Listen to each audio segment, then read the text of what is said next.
midlife crisis. He went in for elegant minimalism. She rarely saw an object that couldn't be improved with sequins. She was, aesthetically, his worst nightmare. His control started to waver in round 2 with her witch's cauldron, a black forest gatto that spilled out sinuous curls of smoke, teasing the taste buds with an elusive hint of toffee? No, bourbon. Honey? Caramel brandy. Dominic severed the speculation of the other judges. He was correct. She had infused the dry ice mechanism with caramel brandy. Bending in a very limber motion for a man with those shoulders, he examined the exterior of the cauldron, breaking off a tiny piece with a satisfying snap. She'd meticulously assembled the structure from white chocolate that she'd hand-painted to mimic rusted iron, using a customized pigment of a powdered food coloring mixed with... The chocolate has a bitter aftertaste. Again, he cut short her explanation, rising to his feet. Did you taste test the pigment first? His face was still carved marble, but as usual when he looked in her direction, his eyes were shooting out darts of irritation. There was a weak sort of compliment in that. If a contestant had a baseline skill level and made a mistake with an otherwise promising dish, he cared enough for impatience. If you were just irredeemably shit, he plastered on the haughty android stare and mentally went to sleep. Sylvie had experimented with his signature expression herself this morning, on the neighbour who kept snipping herbs out of her window boxes when he thought she was still in bed.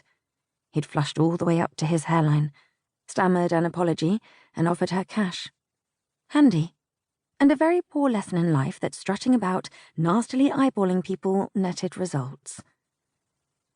Dominic's brows rose slightly when she didn't immediately respond, and Sylvie suddenly remembered listening to a radio interview with one of his professional rivals, who'd sarcastically referred to him as the puppet master.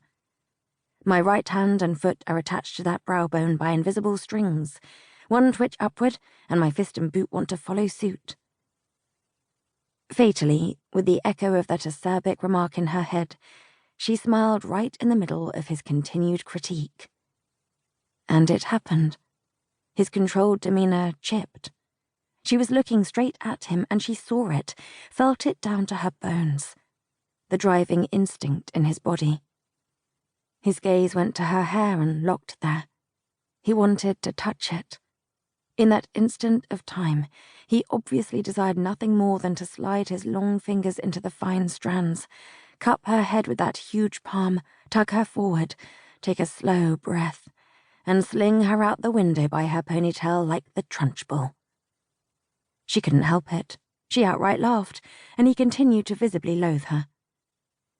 Most of the Operation Cake contestants were petrified of him. They all but dropped their piping bags and scuttled under their benches when he stalked past.